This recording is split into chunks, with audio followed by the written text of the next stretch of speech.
मुख्य ग्रंथ उपनिषद। Arthur Schopenhauer, जो एक जर्मन दार्शनिक थे, उन्होंने उपनिषदों को परम ज्ञान का स्रोत माना है। उनके अनुसार इस संसार में उपनिषदों जैसा उपयोगी तथा उत्थान करने वाला ज्ञान अन्य किसी भी ग्रंथ में नहीं है। उपनिषद मेरे जीवन के लिए शांति का स्रोत रहे हैं और मृत्यु के बाद भी ये मुझे ढाढ़स देंगे। उपनिषद वेदों का हिस्सा हैं, परंतु आमतौर पर ये ब्राह्मण ग्रंथ या अरण्यकों से जुड़े हुए हैं। फिर भी ऐसा लगता है कि उनका अपना अलग ही महत्व है। उपनिषदों में वैदिक मंत्रों का उल्लेख बहुत कम दिखाई देता है। उनके ज्ञान, क्षमता और प्रामाणिकता का अपना ही आधार है। इसका यह अर्थ नहीं है कि उपनिषदों के विचार और धारणाएं वैदिक मंत्रों से पूरी तरह भिन्न हैं, बल्कि इनमें मंत्रों की गूढ़ व्याख्या की गई है। वैदिक मंत्रों में जिस चिंतन के बीज हैं, उपनिषद उन बीजों को विकसित करते हैं, उन्हें संजोते संवारते हैं और प्रभु प्राप्ति के इच्छुक जिज्ञासुओं को गूढ़ दार्शनिक अथवा आध्यात्मिक स्तर तक ले जाते हैं। हालांकि संहिताओं के मंत्रों में भी कुछ दार्शनिक विचार और गूढ़ ज्ञान मिलता है, लेकिन भारतीय दर्शन का सार हमें उपनिषदों से ही प्राप्त होता है। विभिन्न ऋषि मुनियों ने अलग अलग समय पर अपने अंतर में जिस सत्य का दर्शन अथवा अनुभव किया, वही गूढ़ आध्यात्मिक ज्ञान हमें इन उपनिषदों में मिलता है, जिसे उन्होंने भावी पीढ़ियों को प्रदान किया।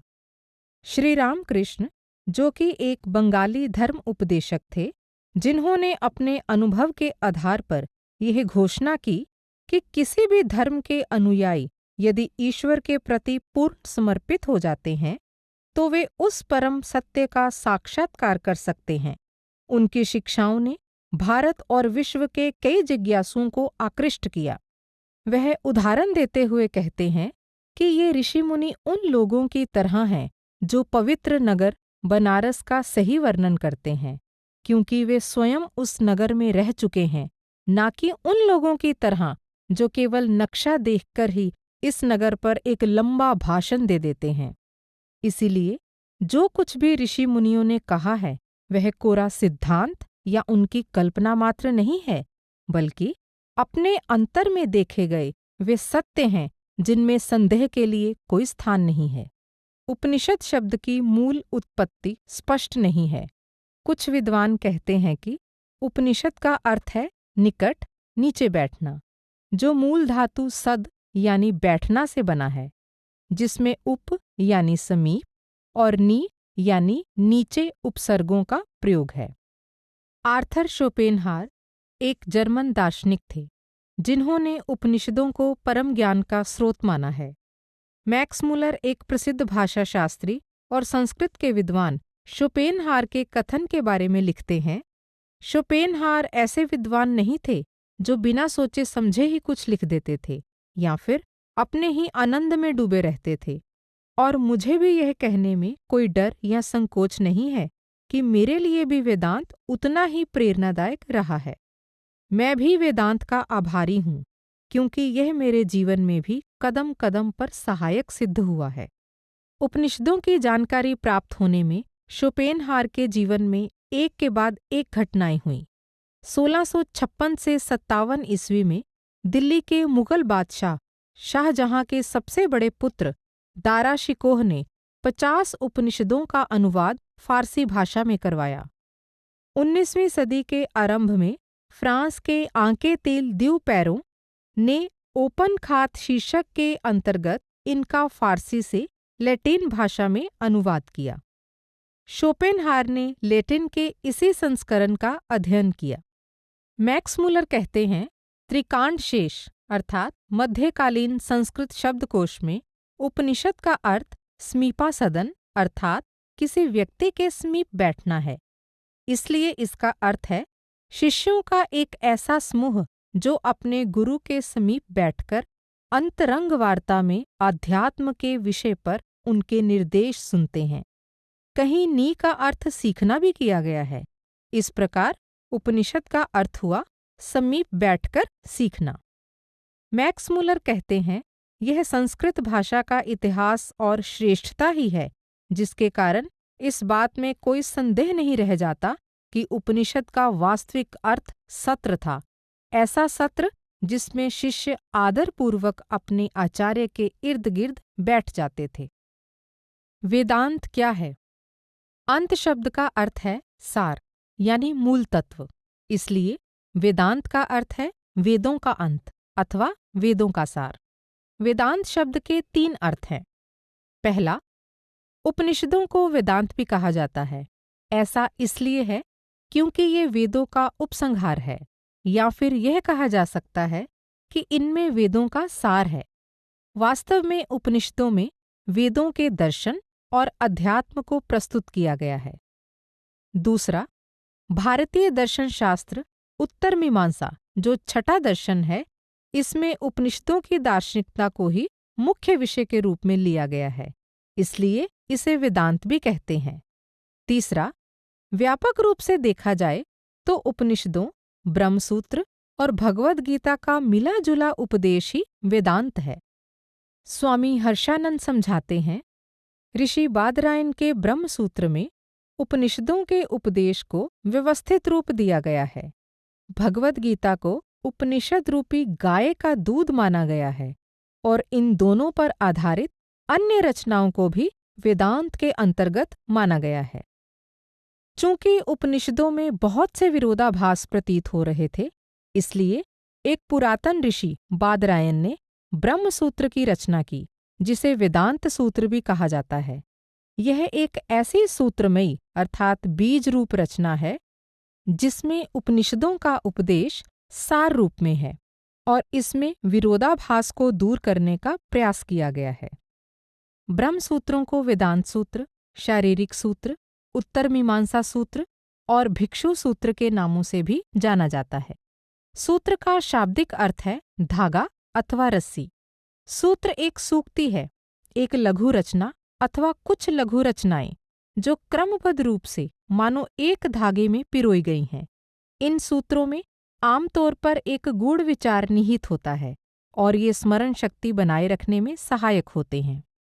वेदांत के आचार्यों ने ब्रह्मसूत्र पर अपनी टीकाओं के द्वारा वेदांत के सिद्धांतों को स्पष्ट रूप से सूत्रबद्ध कर दिया। 19वीं सदी के संस्कृत भाषा के प्रसिद्ध जर्मन विद्वान पॉल द्यूसन का मानना है कि कुछ उपनिषदों के अनुसार इस शब्द का अर्थ है गूढ़ सिद्धांत अथवा गूढ़ निर्देश। उपनिषदों के उपदेश के संबंध में ये गुप्त आदेश थे कि ये केवल उन्हीं को दिए जाएं जो संयमशील हों, जिनमें अध्यात्म के लिए जिज्ञासा हो और जो उपदेश सुनने की योग्यता रखते हों। उदाहरण के तौर पर छांदोग्य उपनिषद में कहा गया है, इस ब्रह्म ज्ञान का उपदेश पिता अपने ज्येष्ठ पुत्र अथवा आचार्य अपने सुयोग्य शिष्य को ही करें, किसी और को नहीं, भले ही उन्हें समुद्र से घिरी और कई खजानों से भरपूर सारी पृथ्वी ही क्यों न भेंट की जाए। श्वेताश्वतरोपनिषद में इस बात पर बल दिया गया है, वेदांत का ये गूढ़ उपदेश ना तो उसे देना चाहिए जो विकारों के वश में हो और ना ही उसे जो अपना पुत्र या शिष्य ना हो। मैत्रायणी उपनिषद में कहा गया है, यह उपदेश केवल उसी को देना चाहिए जो आचार्य के प्रति श्रद्धा रखता हो और जिसमें इस उपदेश को ग्रहण करने के लिए आवश्यक गुण हों। उपनिषदों के बारे में कहे गए इन कथनों से द्यूसन का ये दावा सही सिद्ध होता है कि उपनिषद शब्द से अभिप्राय है गुह्य सिद्धांत या निर्देश। 8वीं शताब्दी के आरंभ में भारत में आदि शंकर के नाम से एक महान दार्शनिक हुए हैं जो शंकराचार्य के नाम से प्रसिद्ध हैं। उन्होंने इस शब्द का अर्थ किसी दूसरी तरह से किया है। वह कहते हैं कि उपनिषद शब्द सद धातु से बना है, अर्थात ढीला पड़ जाना अथवा नाश हो जाना। इसमें उप यानी समीप और नि यानी पूर्णता 2 उपसर्ग हैं। इसलिए इस शब्द का अभिप्राय उस ब्रह्म ज्ञान से है जिसे किसी समर्थ आचार्य से सीखे जाने पर शिष्य का स्वयं के बारे में अज्ञान यानी अविद्या का पूरी तरह से नाश हो जाता है। उपनिषदों में अविद्या का अर्थ है ब्रह्म और आत्मा के बारे में ज्ञान न होना। अद्वैत वेदांत के अनुसार जब जीव को ब्रह्म और आत्मा के एक होने का अनुभव होता है, तब उसे सत्य ज्ञान यानी विद्या प्राप्त होती है।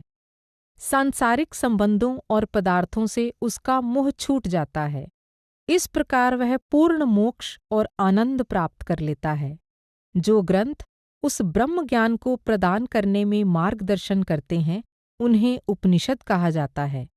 अध्यात्म में रुचि रखने वाले भारतीय विद्वान शंकराचार्य द्वारा दी गई उपनिषद शब्द की इस परिभाषा से सहमत हैं। हालांकि द्यूसन का मानना है कि यह परिभाषा भाषा शास्त्र के अनुसार सही नहीं है। प्रसिद्ध दार्शनिक, विद्वान और लेखक डॉक्टर राधाकृष्णन कहते हैं कि भिन्न भिन्न अर्थ देने वाली परिभाषाओं का अध्ययन करने पर यही निष्कर्ष निकलता है कि उपनिषद हमें अध्यात्म ज्ञान और दार्शनिक विचारशीलता प्रदान करते हैं। उपनिषदों की रचना लगभग 800 से 200 ईस्वी पूर्व में हुई। विद्वानों में इन तिथियों के बारे में मतभेद है। उनके द्वारा उपनिषदों की अवधि निर्धारित करने के प्रयास निराशाजनक रहे हैं, क्योंकि जैसा कि डॉक्टर सुरेंद्रनाथ दासगुप्ता ने कहा है, प्राचीन हिंदुओं ने साहित्यिक, धार्मिक और राजनैतिक उपलब्धियों का ऐतिहासिक रिकॉर्ड शायद ही कभी रखा हो। उन्होंने अपनी जीवनियों की बजाय अपने सिद्धांतों को अधिक महत्व दिया है। उपनिषदों की संख्या के बारे में कुछ भी निश्चित नहीं है। हर एक वेद की कई शाखाएं हैं और ऐसा माना जाता है कि हर शाखा को एक उपनिषद में समेटा गया है। वेदव्यास ने अपने जिन 4 शिष्यों को वेदों की शिक्षा दी, वे हैं पैल, वैशंपायन, जैमिनी और सुमंतु। जब इन शिष्यों ने आगे चलकर अपने शिष्यों को उपदेश दिया, तो उन्होंने इसमें कुछ संशोधन किए। उन्होंने स्थानीय कर्मकांड की दृष्टि से मंत्रों का पुनर्गठन किया। इन संशोधित संस्करणों को शाखा कहा गया। इन शाखाओं से संबंध रखने वाले कुलों ने उपदेश देते समय इनमें थोड़ा बहुत संशोधन कर दिया। ऋग्वेद की 21 शाखाएं हैं, यजुर्वेद की 109, सामवेद की 1000 और अथर्ववेद की 50 शाखाएं हैं। चूंकि कुल मिलाकर 1180 शाखाएं हैं, तो इस हिसाब से 1180 उपनिषद होने चाहिए। लेकिन इनमें से बहुत से उपनिषद लुप्त हो चुके हैं। उपलब्ध उपनिषदों की संख्या लगभग 300 है, लेकिन यजुर्वेद से संबंधित ग्रंथ मुक्तिकोपनिषद में केवल 108 उपनिषदों का ही उल्लेख मिलता है। कई विद्वानों का मत है कि उपनिषद 112 हैं। कुछ धार्मिक संप्रदायों के संस्थापकों ने अपनी रचनाओं को भी उपनिषद कहा है, ताकि इन्हें अध्यात्म से संबंधित ग्रंथ माना जाए। इसलिए उपनिषदों की संख्या में बढ़ोतरी होती गई। इसके अलावा कुछ उपनिषद ऐसे भी हैं जिनकी प्रामाणिकता में संदेह है। मुक्तिकोपनिषद में 108 उपनिषदों का उल्लेख है, जिनकी सूची परिशिष्ट 108 उपनिषदों की सूची में दी गई है। इनमें से बहुत सी रचनाएं बाद में जोड़ी गई हैं, जिनका आधार सांप्रदायिक है और जो महत्वहीन है। इन 108 उपनिषदों में से 12 उपनिषद मुख्य हैं और इन्हें प्रामाणिक माना गया है। ये हैं ईश, केन, कठ, प्रश्न, मुंडक, मांडूक्य, ऐतरेय, तैत्तिरीय, छांदोग्य, बृहदारण्यक, श्वेताश्वतर और कौशीतकी। शंकराचार्य ने पहले 10 उपनिषदों, ब्रह्मसूत्र और भगवद गीता की टीका की है। ब्रह्मसूत्र की टीका में उन्होंने ऊपर दिए गए 12 उपनिषदों के अलावा जाबाल, महानारायण और पैंगल उपनिषदों का भी वर्णन किया है। इन 15 उपनिषदों के अलावा बहुत से अन्य उपनिषद जैसे कैवल्य, मैत्रायणी, सुबाल और गर्भ आदि भी अध्यात्म के जिज्ञासुओं के लिए महत्वपूर्ण हैं। कुछ उपनिषदों को योग उपनिषद कहा गया है। इनमें ब्रह्म विद्या, नाद बिंदु, ध्यान बिंदु, हंस उपनिषद सम्मिलित हैं। इनमें ब्रह्म और आत्मा की चर्चा के अलावा साधक को आध्यात्मिक अभ्यास के दौरान सुनाई देने वाले भिन्न भिन्न प्रकार के नाद, जीवन मुक्ति और विदेह मुक्ति यानी मृत्यु के उपरांत प्राप्त होने वाली का भी वर्णन है। शुक्ल यजुर्वेद का बृहदारण्यक उपनिषद और सामवेद का छांदोग्य उपनिषद सबसे विशाल उपनिषद माने जाते हैं। दूसरी ओर शुक्ल यजुर्वेद का ईश उपनिषद सबसे अधिक महत्वपूर्ण उपनिषद माना गया है। हालांकि इसमें केवल 18 मंत्र हैं। कुछ उपनिषद जैसे कि छांदोग्य, ऐतरेय, प्रश्न और मांडूक्य आदि गद्य रूप में हैं, और कुछ जैसे कि कठ, ईश, श्वेताश्वतर और मुंडक उपनिषद पद्य में है, जबकि बृहदारण्यक और केन उपनिषद में गद्य और पद्य दोनों का मिश्रण है।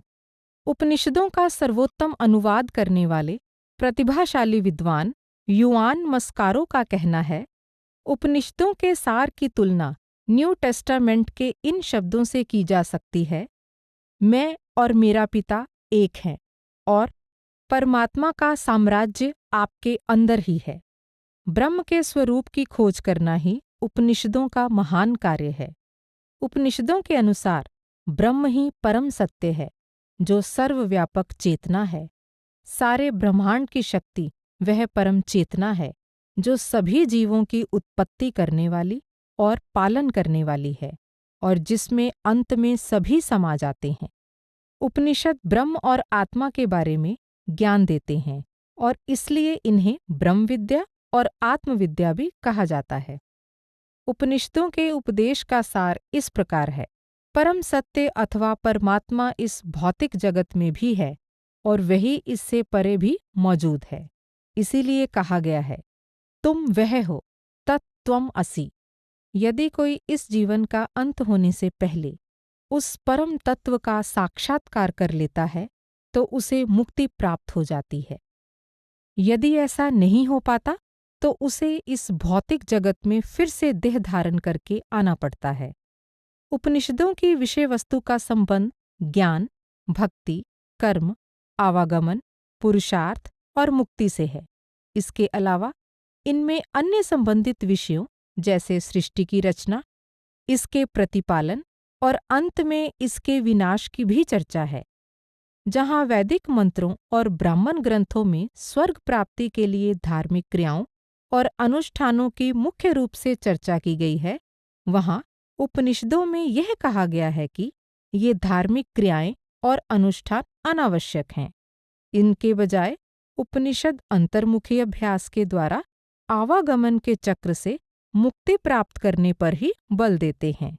इस प्रकार उपनिषदों के ऋषि मुनियों का उपदेश उपनिषदों से पहले रची गई संगीताओं और ब्राह्मण ग्रंथों के उपदेश से भिन्न है।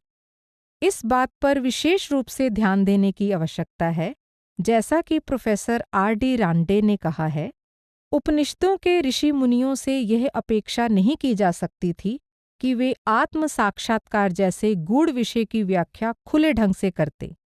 उन्होंने आत्म साक्षात्कार का मार्ग केवल संकेतों द्वारा ही समझाया है, क्योंकि वे इस सच्चाई को भली भांति जानते थे कि किसी भी आध्यात्मिक अनुभव का वर्णन शब्दों द्वारा नहीं किया जा सकता। जिस प्रकार किसी के आंतरिक अनुभवों का कोई दूसरा व्यक्ति अपनी बुद्धि द्वारा शब्दों में वर्णन नहीं कर सकता। हमें विभिन्न उपनिषदों में आत्म साक्षात्कार के संकेत मिलते हैं, जो बौद्धिक ज्ञान के पर्दे में रत्नों की तरह छिपे हैं और जिनकी वही पहचान कर सकता है जो अंतर्दृष्टि रखता हो। वही जान सकता है कि वे कितने अनमोल हैं।